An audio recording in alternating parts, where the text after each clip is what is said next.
చాలు భూములు ఇల్లు కొంటూనే ఉంటారు. సంపదలంతా కూడా వాళ్ళకి. భూదేవి కథను ఒక్కసారి వింటే చాలు భూములు తొలతూగుతూ ఉంటాయి. మరి భక్తి శ్రద్ధలతో వినాయి భూదేవి కథను వినకపోతే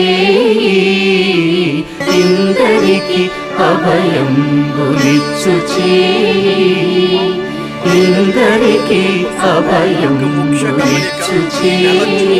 తొలతూగుతూ ఉంటాయి. మరి భూదేవి కథను భక్తి శ్రద్ధలతో వినాయి భూదేవి కథను వినకపోతే భూదేవి కథను ఒక్కసారి వింటే చాలు భూములు మన అందరికీ ఒక